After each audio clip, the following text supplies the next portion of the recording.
Hi friends मु मनोज ओडिशा रे लागू होगा जाऊँगी सुभद्रा प्लस योजना। तो आप कहे कि सुभद्रा प्लस योजना कौन आम तो सुभद्रा योजना विषय जानीचु और से पैसा मिलूँ। तो सुभद्रा प्लस योजना कौन मुझे प्रथम करेंगे सुभद्रा प्लस योजना हूँ सुभद्रा योजना भली गोटे प्लाटफर्म सरकार तरफ गोटे नुआ योजना। सुभद्रा योजना केवल सुभद्रा योजना एकाटिया कम करूला। सुभद्रा प्लस योजना सुभद्रा प्लस योजना भितर आहरी बहुत सारा सुविधा नहीं योजना सरकार डिक्लेयर कर जोटा कि भितर कम कर आउ महिला मानक आम राज्य महिला मानक आम माँ मानक सशक्तिकरण कर साहाय्य माने योजना भितर योजना ना सुभद्रा प्लस योजना दिखाई कौ क्यों योजना आ भर आपको देखा मिल और क्यों क्यों योजना आप उपकृत हे आज आम डिटेल्स कथा। तो आज वीडियो बहुत ज़्यादा इंटरेस्टिंग अच्छी बहुत ज़्यादा हेल्पफुल अच्छी। तो वीडियो को स्किप न करें मना निश्चय देखिए। जदि वीडियो भल लगे वीडियो लाइक करने जब आप चैनल को नुआ विजिट कर आगे बड़े इंटरेस्टिंग हेल्पफुल कौन देखा चाहते तो प्लीज चैनल को सब्सक्राइब कर दिखाँ। जब आप कौन डाउट अच्छी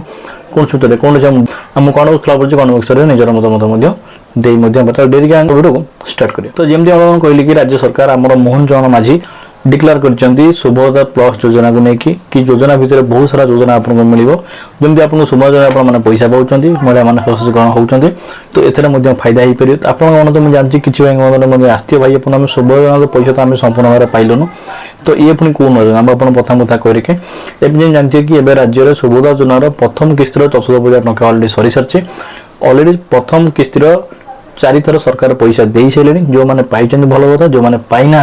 से भी ट्राए कर पाई ना जहाँ भी आप भूल अच्छी से भूल संशोधन करूँ जहाँफल कि मार्च मसरे आउ थे आपको सुभद्रा पैसा मिलने जाऊँगी द्वितीय किस्ती से आप पैसा पाइपर। प्रथम किस्त जो मैंने पैसा पाई नए आपको द्वितीय किस्त दुईटा किस्ती मिसिक मिल 5,000 जगह 10,000 मिल जब आप पाई ना आप भूल को संशोधन करूँ। एवं आम कथा सुभद्रा प्लस योजना भितर सुभद्रा प्लस योजना विषय में कौन रही सुभद्रा प्लस योजना। तो प्रथम तो आपको कह रखे मुख्यमंत्री मोहन चरण माझी आज विधानसभा 2025-26 आर्थिक वर्ष पर राज्य बजेट उपस्थापना करिसेंती। एही बजेट रे महिला सशक्तिकरण उपरे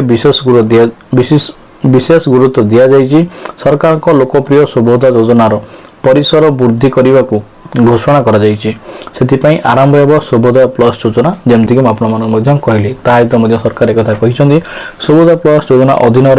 केते गुड़िक योजना कार्यकारी करा से सब मध्य रही किशोरी सुभद्रा सुभद्रा संचय सुभद्रा सुरक्षा सुभद्रा साक्षी सुभद्रा यात्री सुभद्रा संघ कुह सुभद्रा माने जोटा को कॉल सेंटर बोले कहते सेटा अच्छी सुभद्रा सहयोगी अच्छी सुभद्रा स्कॉलर अच्छी सुयोग्य सुभद्रा अच्छी। सुभद्रा योजना बजेट मोट 145 कोटी टंका महिला मान निरापत्ता और सुरक्षा सुभद्रा सुरक्षा योजना आरंभ करा यही योजना 153 कोटी टंका व्यय प्रदान करा मुख्यमंत्री घोषणा कर पर्यंत प्राय 98 लाख महिला को सुभद्रा सहायता पाई एवं ए बाबद सरकार प्राय 4,900 कोटी टंका यह कर सारे जोटा कि सरकार का कथा जब आपको कहली कि सुभद्रा प्लस आसो आउ थे कहीदे भितर बहुत सारा योजना मिले जोटा कि आगू आम महिला मैंने उपकृत हे माँ मैंने उपकृत हे लाइफ में किसी चाहिए जहाँ चाहिए बिजनेस भल मत करेंगे जोटा सरकार जोगे देवे जमी कहली कि बहुत सारा योजना आसो तार ए डिक्लेरेसन होनी खाली ना आसी केबे मिल कौन कौन कम हम से आगू जन आउ थे कहीदे कौन कौन योजना आपको मिल केबे मिल ठीक अच्छे आप ना खाली मन रखु। प्रथम है आपंकर किशोरी सुभद्रा मिल सुभद्रा संचय मिल सुभद्रा सुरक्षा मिल सुभद्रा साक्षी मिल सुभद्रा यात्री मिल सुभद्रा संघ मिल कुह सुभद्रा कॉल सेंटर योजना बाहर सुभद्रा सहयोग मिल सुभद्रा गलार्स मिल सुयोग्य सुभद्रा मिल ता सहित यहाँ सरकार कहते सुभद्रा सुरक्षा योजना आरंभ जहाँपाई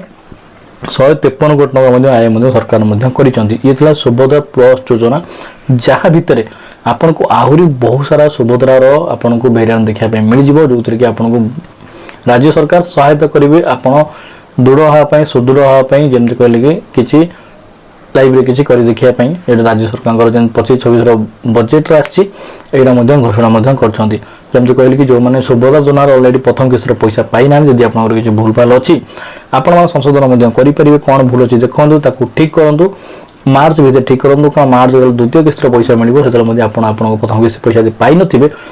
ସେକେଣ୍ଡ କିସ୍ତି ସହିତ ବୋଧେ ଆପଣ ପଇସା ମଧ୍ୟ ପାଇପାରିବେ। ତ ଇଏ ଥିଲା पूरा खबर सुभद्रा प्लस योजना को लेकिन आशा करूँ एवं निश्चय भल लगी जदि गोटे भल लगे लाइक एंड शेयर करने चैनल नुआ चैनल सब्सक्राइब करने पुणी देखा आउ एक नुआ भिडियो तो विदाय रोचु। जय हिंद।